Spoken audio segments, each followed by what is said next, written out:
Hey guys, welcome back to another video. Today I'm excited to check out the refreshed 2024 Kia Seltos in its top SX turbo trim, and I'm here at the 2023 Mama Fall Fest. So a huge shout out to them for hosting this event, and I'm very excited to get my first hands-on look at the 2024 Seltos SX. So without further ado, let's go ahead and get right into it. So the Seltos in front of us is finished in the snow white pearl exterior with the gentle brown leather interior. This is a fantastic color combination, and hopefully under these overcast skies you get an idea of exactly what it looks like. Now at the front of the 2024 Seltos, like I said, this is going to be a refresh, so some of the exterior styling is just going to be a subtle change over the prior pre-refresh models, but overall this is still a very handsome looking compact SUV. You can see the top SX trim does feature bi-LED projector headlights, LED daytime running lights, as well as your LED turn signal just below the headlamp assembly, and this particular one does have LED projector fog lights as well.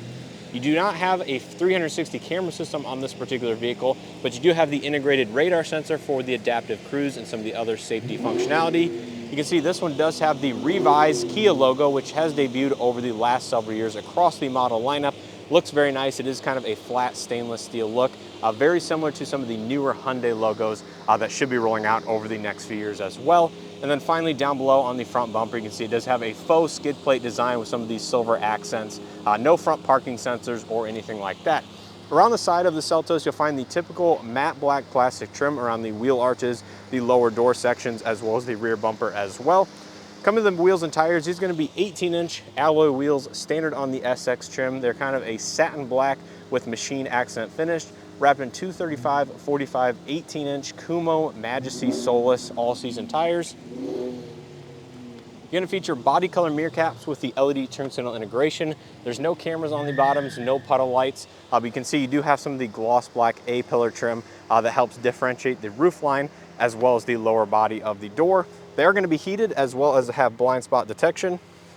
You do have Kia digital key on the front two door handles as well as the standard proximity entry.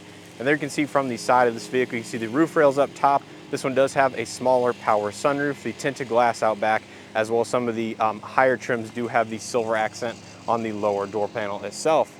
Now coming out back of the Seltos, you can see more of the refreshed exterior elements, including the tail lamps, which are going to be LED with your incandescent turn signals in this portion, as well as your incandescent reverse lights a little bit farther down on the rear bumper. You have a very similar silver accent in the middle with some of the gloss black and matte black plastic trim for the bumper itself. This one does not have LED lights for the license plate, but there is your rear backup camera, the revised Kia logo, as well as your 4X emblem to consider that this one is all-wheel drive. So that is kind of their all-wheel drive badge, much like that of the Hyundai H-Track. One element I really do like is this design element here that kind of gives it a floating cross rail look. That is very stunning, and it actually makes it really stand out from some of the other compact SUVs in this segment. So overall, that's a quick look at the exterior of the refreshed Seltos. Let me know what you guys think down in the comment section below. Let's go ahead and take a quick look at the window sticker so you guys know exactly how this one's equipped, and then we'll jump onto the inside. So taking a look at the window sticker for the Seltos SX, this is the top trim level in the Seltos lineup, although there is at least one additional option package which this particular vehicle does have. Now the standard SX comes very, very well equipped with all the latest safety systems, including smart cruise control, highway driving assist, forward collision avoidance assist with junction turning. Now this one does have that optional package called the SX sunroof package for just about $1,200. It includes the power sunroof, smart power liftgate, ventilated front seats, as well as the digital key functionality for your smartphone. This one also has the snow white pearl as well as the gentle brown interior package, which brings the total MSRP to $33,085, including destination. Now stepping on the interior of this Seltos, once again, it has the gentle brown leather interior, which looks fantastic against this snow white pearl exterior. Starting out here on the door panel, you can see you do have some soft touch materials up top in the textured fashion, gloss black around the center portion into the satin silver door handle, some of the gentle brown exterior for the soft touch padded armrest, power windows, mirrors, and locks with automatic driver's side window. There's your Bose premium audio system, as well as a good amount of lower door storage. Coming to the driver's seat, this is going to be a power driver's seat with two-way power lumbar. And there is the brown leather, no contrast, accent stitching or anything like that, so it's all kind of one solid color, but does look very nice against the two-tone black accents. So here on the inside of the Seltos, you're going to find a refreshed interior with some new updated technology, how it's implemented into the dashboard itself, as well as some new features and packaging across the trim lineup. Here in the top SX trim, you're going to find the dual 10.25-inch infotainment system as well as the digital gauge cluster. This is controlled here on the right side of the steering wheel as normal. You can see it does have some new font, a UI theme to it. Overall, it is very easy to control. There's tons of infotainment controls you can do on the side of the steering wheel. Like I mentioned, pull up the all-wheel drive in the center. Of course, it has your odometer, fuel economy, all of your trip information, tire pressures, and stuff like that. So overall, a very nice display. It is nice, colorful, and high resolution, to say the least. Coming back to the steering wheel, this is going to be a leather wrap steering wheel with your kind of flat bottom design on the bottom with some of the gloss black accents. You have your audio multimedia here on the left side. Smart cruise control, some of the lane follow assist here on the right. It does have the highway drive assist functionality, so that is very nice for taking trips or doing any driving out on the interstate. There's not going to be any paddle shifters on the backside for the new 8-speed torque converted automatic, so that is something to note. Automatic headlights with your fog light controls over here. It does have auto high beam assist. On the right side, you have your regular wipers. There's not any rain sense wipers on this particular vehicle, so that's just another item to note. To the left of the steering wheel, you have your gauge illumination, power trunk, as well as traction control off. Some more satin silver accents around the vent design with some brown accents across the dashboard as well.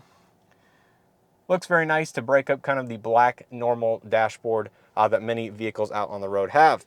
Coming over here to the infotainment system, this is again going to be a 10.25-inch screen with built-in navigation. It has wired Android Auto, wired Apple CarPlay only, at least at the moment. You can see it does have Kia's own UI theme with kind of the blue purplish icons and some of the unique fonts. Overall, this is very similar to some of the other Hyundai and Kia systems out there over the last few years. Of course, it has Kia Connect, Sirius XM, AM, FM, Bluetooth, USB inputs. You can control some of the climate settings up here, valet mode, quiet mode, and a bunch of other items. So overall, very easy to use and really enjoy the Hyundai Kia multimedia. Below that, 2 AC vents, hazard button illumination. There's your single zone automatic climate control with some of your hard touch buttons for that multimedia. Kind of an interesting location being so far down from the screen and below the actual climate buttons, but I'm not complaining. I would much rather have physical buttons on the inside versus the touch capacitive type. So you have your volume power knob, tune knob, and a bunch of other items in the middle there. Below that, you do have a wireless charging pad for your phone, USB-A and USB-C data and charge outlets, as well as a 12-volt outlet. Good amount of additional storage space with some unique gloss black accents around the outside. You have your drive mode select. This vehicle does have normal, sport, and smart drive modes, which does change the overall cluster and UI theme. Looks very nice and is revised over the pre-refresh models. Heated and ventilated front seats due to the packaging on this one. You can pull up your parking cameras. Once again, does not have a 360 camera, just the normal backup camera.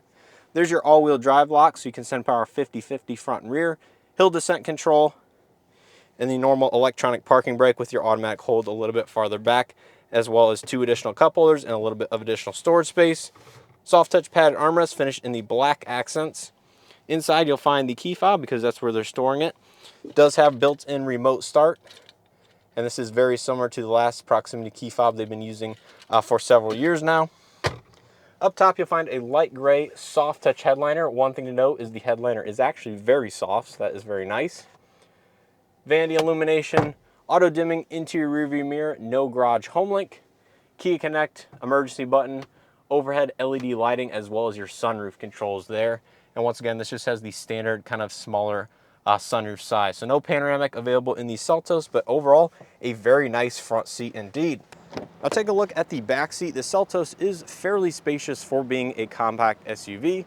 Starting out here on the door panel, you'll find the same materials as the front, so the textured upper, soft touch brown accents for the armrest, and some of the gloss black trim on the upper section. Good amount of door storage on this one. Seat's going to be finished in the same materials as well, with the black accented seat belts. Step-in height is very easy given the overall shape and ride height. Here's a quick look at the dashboard. Coming out back to rear seat amenities, you do have rear AC vents, 2 USB-C charge ports, and a little storage pocket, maybe to set your smartphone or other small device. 1 map pocket on the passenger seat. And there's going to be the center armrest with 2 integrated cup holders. Seats do fold down 60-40 split, and unfortunately they do not recline, but that's really not something to be expected in this particular segment. overhead LED lighting, grab handles, and like I said, this vehicle is very spacious considering the overall size and footprint, with several inches behind my rough seating position. And in terms of headroom as well, I have at least 3 or 4 inches of headroom. So no complaints in terms of overall space in the back seat, and honestly very comfortable. Coming out back of the Seltos, taking a look at the cargo capacity. Once again, this one does have the power liftgate. And behind these second row seats, you're gonna find a very spacious trunk, again, considering the overall footprint. You have the integrated hard privacy cover. Little illumination here on the left side. There's your subwoofer for the Bose premium audio on the passenger side. Beneath the floor, you'll find your temporary spare tire, and this vehicle does have the integrated dual level load floor, so you can lower that just a few inches to gain additional height above the floor, but beneath the privacy cover itself. So yeah, that's a quick look at the cargo capacity. Very good and usable indeed. Now wrapping up here on the passenger front seat, all the materials are going to be the same as the driver's side, of course. You have a 4-way manual passenger seat, so no height adjustment, unfortunately. You can see the accented dashboard just a little bit better.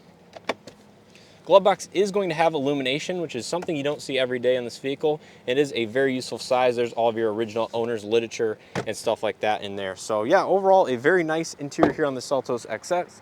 Let's go ahead and pop the hood and see what powers this particular vehicle, and then we'll go ahead and wrap up this video. So under the hood of the Seltos SX, you'll find the 1.6 liter turbocharged 4-cylinder, which has been very familiar for quite some time. This year it puts out 195 horsepower and 195 pound-feet of torque for all 4 wheels if you do select all-wheel drive. And there is a new transmission this time around, and that is an 8-speed torque-converted automatic, which replaces the old 7-speed dual clutch and should provide a much more traditional driving experience versus that dual clutch that was formerly available. So that's going to do it for this very quick walk-around tour of the refreshed 2024 Kia Seltos XS. Hopefully you guys enjoyed this video and or found something helpful. If you did, make sure to hit that like button below. Greatly helps out the channel and these videos. Subscribe if you guys are not already subscribed, and make sure to stay tuned for my quick driving impressions here in a separate video. I'm very interested to see how the new 8-speed torque-converted automatic paired to the 1.6 liter turbo kind of drives versus the old 7-speed dual clutch, because that was a sticking point for a lot of people in the overall feel and driving dynamics. As a whole, the interior is very nice, especially like I said in this fully loaded SX trim with the optional features and packaging. I do really like the pearl white with the brown leather here on the inside. That's not a color combination you typically find in this segment of vehicle. But of course, let me know your thoughts down in the comment section below. Stay tuned for that separate driving impressions video. And overall, once again, hopefully you guys enjoyed it. And as always, hope to see you guys in the next one.